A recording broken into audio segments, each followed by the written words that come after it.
Good afternoon, everyone. I am Emily Bold, DRI's Marketing Manager, and as usual, I will be moderating today's webinar. Before I introduce our presenter, I want to go over a couple of housekeeping items. All of our attendees are muted as you enter the session. The quality module demonstration will take about 30 minutes, and following the demonstration, we will open the floor for a live Q&A. If you would like to ask a question, you can do so by typing and submitting it in the question tab of your GoToWebinar toolbar. You can submit a question at any time throughout the webinar. And if we don't have time to respond to your question during the session, we will follow up with you directly via email after the live session. We'll also be recording the webinar, and that recording will be emailed to everyone who registered following the live presentation. Before we start today's QCS session, I wanted to make you all aware of the final webinar in our series of 4 for SyteLine users. That last session will take place on November 19th and cover Configure Price Quote, or CPQ, for SyteLine. You can learn more and register for that demo on our website at decision.com/events. And if you are interested, you can view the 2 previous sessions on our YouTube page, youtube.com/decisionr. The previous sessions demonstrated were factory track and service management for SyteLine. And of course, don't forget to follow us on YouTube for more content related to SyteLine. With that, I'd like to welcome everyone to today's demonstration of quality, or QCS, for SyteLine. I am pleased to introduce our presenter today. Dave Lindeman is a senior consultant here at Decision Resources, Inc. Dave has 25 years of experience working with ERP and supply chain management solutions and helping clients automate and transform their business operations. Dave, we're ready to jump right in, get this Friday going. Why don't you take it away? Great, thank you, Emily, and thank you all for your time this afternoon. Certainly appreciate it. As Emily mentioned, we're going to review Cloud Suite or SyteLine QCS, or Quality Control System, today. And we're going to start, I'm actually on one of our Cloud Suite home pages, and for some of you using the more recent versions of SyteLine or Cloud Suite, this is going to help me kind of navigate through some of the areas we're going to go into. But as you can see at the top, I've got kind of a graphic. I'm going to go through some of the quality management highlights. Then we'll talk a little bit about some of the potential dashboarding capabilities and some of the other features in Cloud Suite. So quality control in SyteLine encompasses a variety of areas. The first being kind of inbound quality management, or your PO receiving inspection. The second area would be some of your in-process or your manufacturing inspections, and that can be at the operation level. In addition to that, we have customer related quality, which would be things like final inspections, production of certs of compliance, certs of analysis, as well as we'll touch on the capability of having or pushing returns or RMA related items through our quality inspection as they come back from your customers. And then finally, there's a section that we won't necessarily go into today. If we need some follow-up, we can do that, but we have QC Enterprise, which is enabling you to control some of your internal processes. So if you do things like ISO or APQP or some of the kind of industry-related kind of certification type processes, QC Enterprise allows you to kind of maintain and track the progress of those initiatives in your organization. We're going to focus more on the kind of the item and customer related quality. And as each of these activities takes place, whether it be in inbound, in process, or customer final type inspection, there's going to be a variety of things that we can do. First of all, if you're doing inbound inspection, we're going to have item set up where it's going to dictate whether or not that item requires inspection, because you don't have to inspect everything. The other things like defining inspection frequencies, defining how inspections are done, what types of tests are done, and how the dispositions are handled.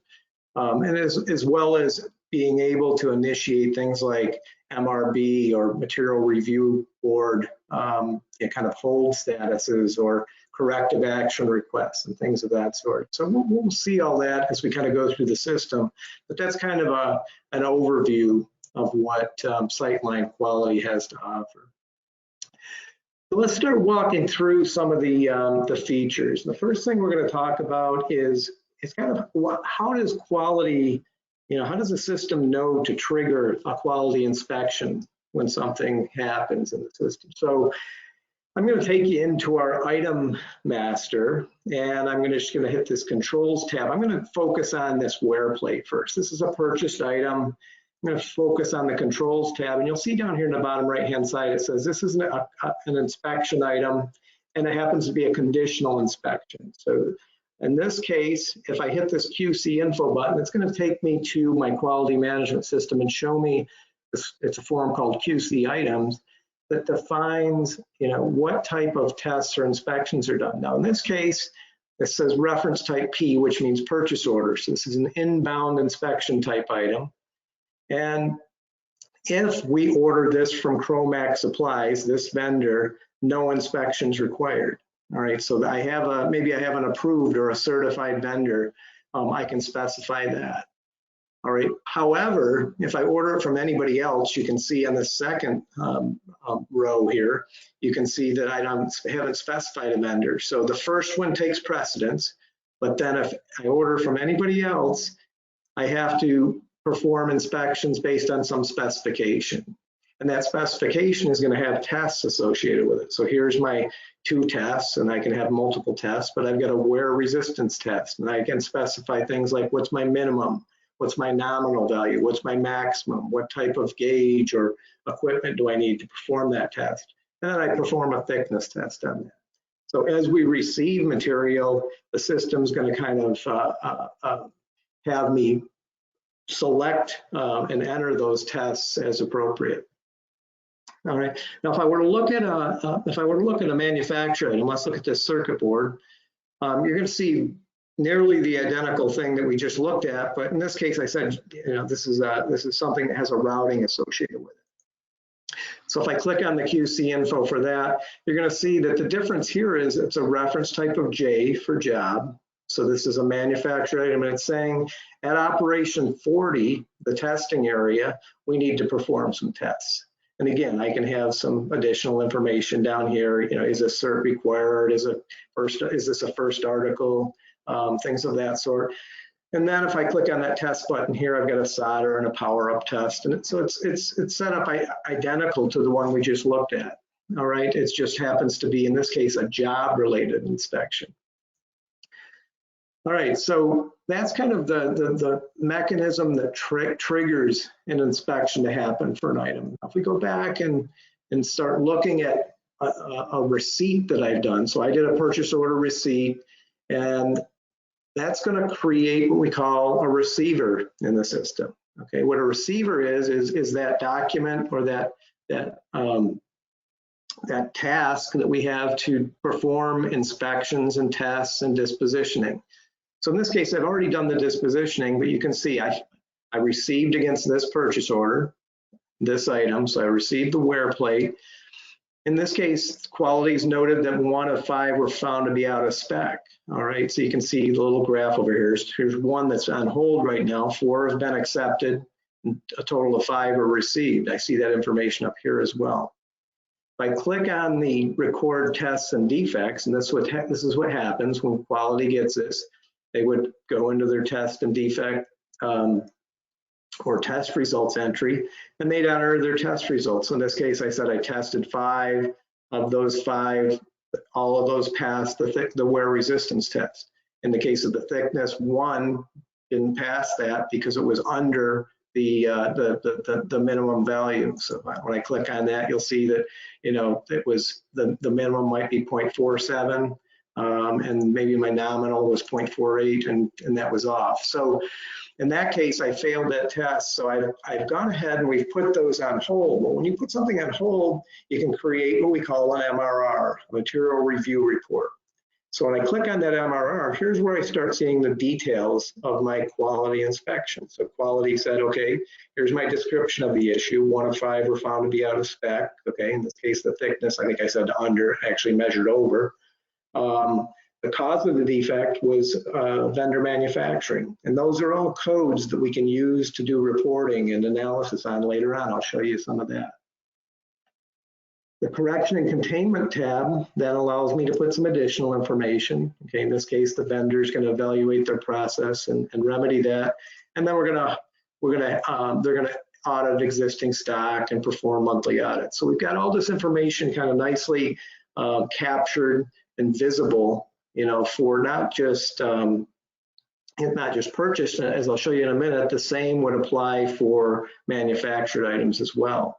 Now, if for some reason, and I didn't in this case, I wanted to initiate a vendor RMA, I could launch that right from here as well. So I could have a vendor RMA created directly from that MRR. Corrective action report could also be launched off this. That's very similar to what we just looked at, but it just kind of takes it to another step in the process. So I could launch a corrective action report here as well. All right, so that's kind of the dispositioning or the inspection and dispositioning process. Now, if I take a look at a very similar one from a manufactured standpoint. So what's going to happen in manufacturing is I enter that operation step that we saw, that step 40, it's going to require some type of inspection to be done. And in this case, you can see I received 10 into the operation 40. I've inspected them all, and 8 passed, and 2, again, were put on this MRR hold for some reason. Okay, so now in this case, you can see there's my job. If I right-click on that job, and click on details, we'll see, yeah, here's my job order associated with that. And if I were to look at things like, let's just look at our bill of material and routing, you'll see that, you know, there's that step 40, the manufacturing inspection step that we just saw. So as material moves into that step, we're going to have that same inspection process that we saw for purchasing, and I'm going to record my test just like we saw before. Now in this case, this happens to be a circuit board assembly, so we're doing a solder and a power up test. Okay, and it didn't pass the solder test. So again, we've initiated an MRR, just like we did with the purchased item we just looked at. All right, so we've got the same thing: the description, the cause of the defect, correction and containment, ability to launch a corrective action from here if we want to. All right, so very consistent kind of usage between inbound and in-process quality activities. All right, we'll talk a little bit about some of the kind of customer order related quality. So the first being returns or RMAs. That's another type of process that we can kind of push through that quality cycle. So here's an example. I've got a customer order, okay, that has been shipped. You can see this is filled. And I'm going to just hit my RMA button because I've initiated an RMA against this. They had to send one of these canvas kits back. All right, so I click on the RMA button. Here's my RMA, here's my description. They claim the canvas was torn. You know, if you're using our document management system, maybe I've got a picture of the product or a picture of the defect, okay, that the customer sent. So I've got that easily accessible right there as well. But when I hit this dispositions tab, okay, I've already done a return of 1, okay, so that's just the standard RMA return process, but that process initiates, again, that dispositioning. So if I click on my QC inspect and disposition, in this case, it was an RMA disposition, okay, we can maintain lot information and everything else that you would in inventory, but in this case, we've got a note, you know, customer noted that the canvas was torn. And again, we can initiate an MRR, a corrective action report. If I click on the tests and defects here, okay, we specify when we get this back from our customer, when we get this RMA back, we want to do a canvas and a mechanical check. All right, so in this case, the canvas did fail. And from that point, we could have, you know, a disposition to go back into stock. In this case, it's damaged, so we wouldn't want to do that. It could be repaired, it could be scrapped, But basically, the quality component of this is this dispositioning process that we've added. All right, so that would be an example of kind of an inbound quality inspection for customer goods that we've shipped. Now, another example of how customer quality comes into play is certs of compliance or certs of analysis. And that's a case where I've got a customer that has requested specifications or cert of analysis out of the system. And maybe it's just for certain products. And again, you set that up in that item, that QC items form that I showed you earlier, and you specify that this requires specifications. And what happens is when that product hits the shipping stage, what will happen is it will produce a cert of analysis. So in this case, I've got my document management system kind of residing over here on the context viewer that you see on the right. If I click on that document, you'll see in this particular situation, the customer wanted the test results for different measurements that were performed on that particular shipment. So again, another way that you can use quality in kind of a customer order mode to provide those specifications to your customer. Again, if you turn that on for this item, it doesn't have to be turned on for all items. It can be just for the items or products that are required, that require specifications, or that your customers require specifications. All right, I'm going to come back to the factory track piece. For those of you who have factory track, a lot of what I just showed you, in fact, let's go ahead and just take a quick look at this now. If you use our factory track mobile solution, everything I just showed you there can be done in kind of a mobile manner. So let's go ahead and I'm going to log into factory track. So I'm a QC inspector and I'm in my mobile application. And so those of you who are using factory track today may recognize this, but we've got time and attendance and all our manufacturing reporting capabilities. But I'm going to go down to this little miscellaneous button and you'll see there's my QC disposition and test record capabilities. So I'll just take you into one of these. Let's just take a look at the test record. So that information that I just showed you online can also be entered via mobile device if you have factory track licensed, and the inspector could be doing that on a tablet, let's say, or on a mobile device. So here you can see they've entered the width and length, okay, and the system will retain that just as if we had entered that on a desktop or on a laptop. So factory track includes components of quality if you're licensed for both of those. All right, couple of the things wanted to touch on. The first being HR. Any of you who use HR, I mean, as part of quality, kind of a key component is ensuring you got the right people working the right jobs and maintaining a high level of quality based on the skills that they offer. So within HR, should you use it, you're going to be able to maintain things like, what certificates are they, have they obtained, or what are their skills? Okay, what are their, what type of training have they done? So things like that are going to, again, kind of enhance your quality of your product based on, again, assigning the right person to the right job, as well as things like maintenance. Okay, so if I use SyteLine maintenance, okay, in this case, you can see I've got a preventive maintenance program in place for my CNC machine. Okay, that's going to ensure that it's always up and running. It's running, to spec. And in this case, I've got a 1 month cycle here. I've got a 1 day cycle for CNC machine too. So this is all going to kind of feed into enhancing the quality of your products, but again, just other components of Cloud Suite or SyteLine that help to aid in your whole quality system.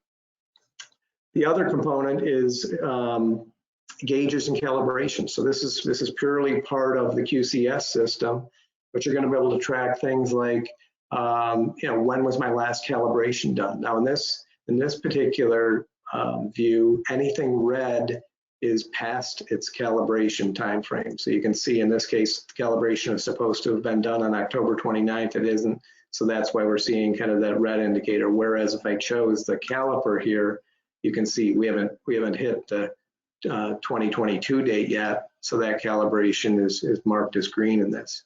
So this is just allowing us again to kind of track information related to equipment that we use, and when calibrations are required, where was that purchased, what's the asset ID, what's the model. So just different information related to gauges or tooling or dies or things that you're using in your production process.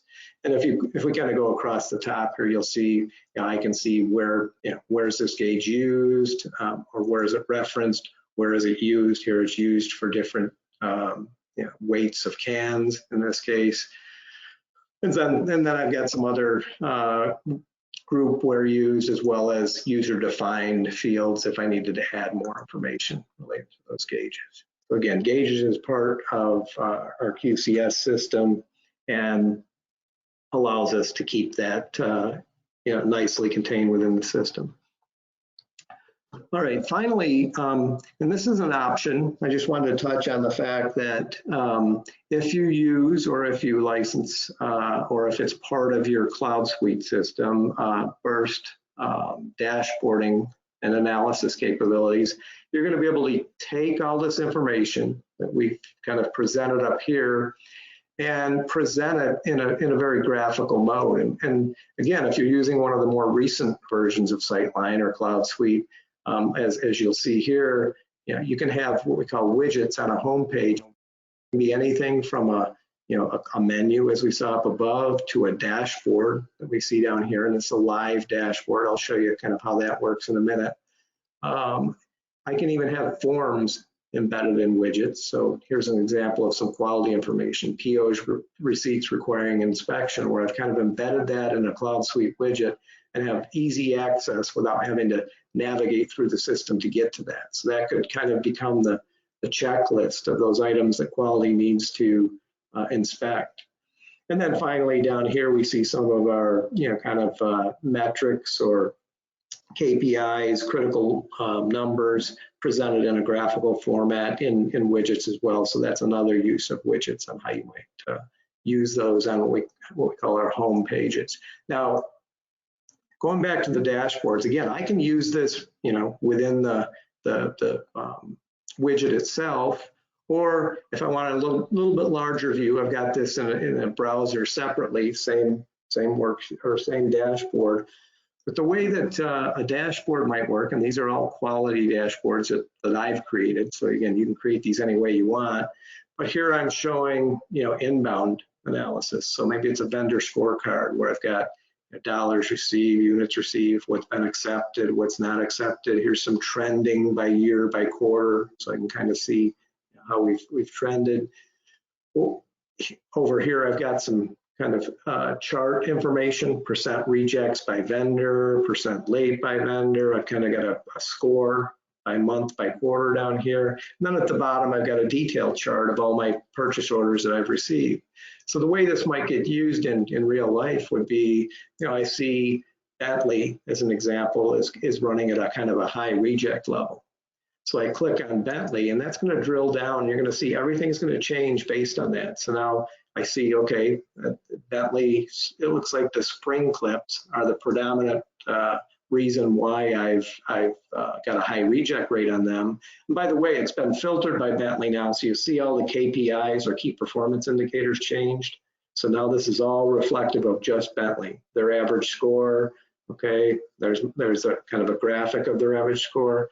But now when I go down to this detailed chart, you'll see, okay, these are just the Bentley orders, and there's the order that looks like it caused the issue. I had a 75% reject rate on that order. Well, if I wanted to see the details on it, I can simply click on the PO. That'll drill right back into my SyteLine inspection data that we just looked at. and maybe I want to look at the tests or test results that were performed. So this was a tension test that got that was failed. All right, so a nice way to kind of start out at kind of a high level and drill back to get additional details as I need them. Again, that's using some of our burst dashboarding capabilities. Now, that was an example of kind of an inbound dashboard. If I go over here, I can kind of have multiple dashboards nested here. If I click on in process, this might be a view of some of my manufacturing data. So here I'm seeing units sampled, units accepted, rejected. What's my rejection percentage? Why am I rejecting things? Okay, here's my reason codes. And again, if I click on one of these, so I say, show me my assembly rejections. Okay, now everything has been filtered by assembly.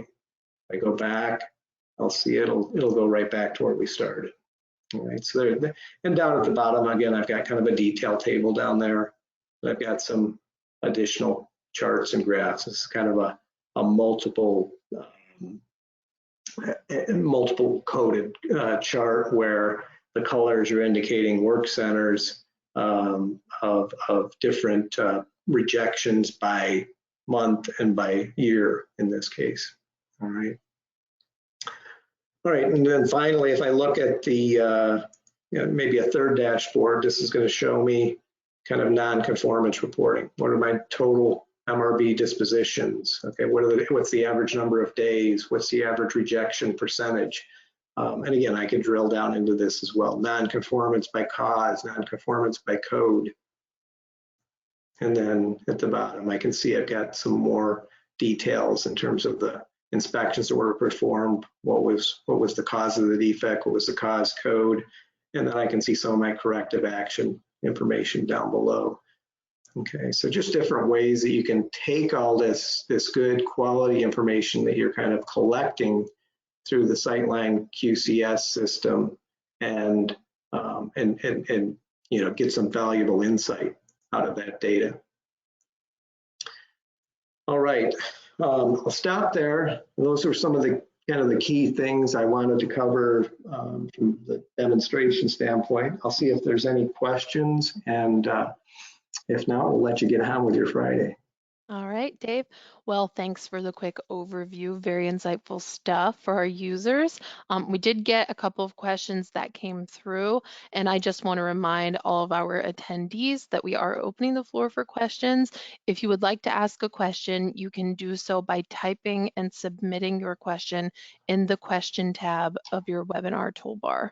So I'll start out with the first question, which was, can QC test criteria be different by customer or vendor? Yes, absolutely. And again, I think I might have mentioned that it doesn't have to be all products. It can be by customer and by product and by vendor and by product. So yes, it can. Absolutely. Okay, the next question, is there a limit to the number of test results that can be maintained?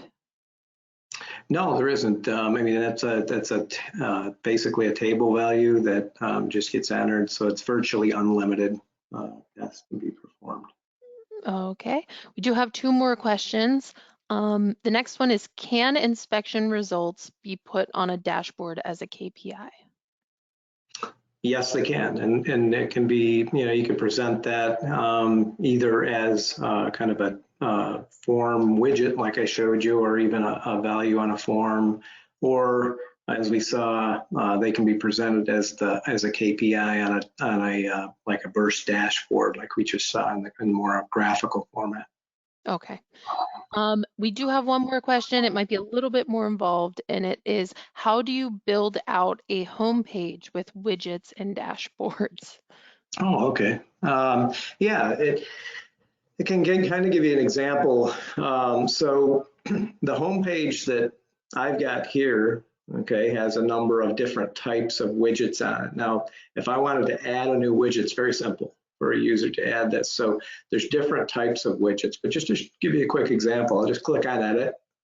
And let's just say I wanted to add a new widget. So I'm going to add a widget, and I just happen to know, maybe I want to add a item lookup widget. So I'm going to type in the word item. Okay, and there's a number that probably, I'm gonna guess, close to 100 predefined widgets out there that I can kind of select from. I just happened to search on the word item, and this, I knew that there was this item lookup widget. So I'm gonna add that. I'm gonna close out of here. You'll notice what that's done is that's kind of plop that down here on the bottom. Now, maybe I don't want that to sit there. Maybe I want it to be up a little higher. So I'll shrink some of these other things down. Okay, I'll just let it sit right here next to these. So I can move it up on the top if I wanted, but I'm gonna just click save. Now, what that's doing is that's saving that to that home page. And if I go down to the bottom, you'll see that there it is.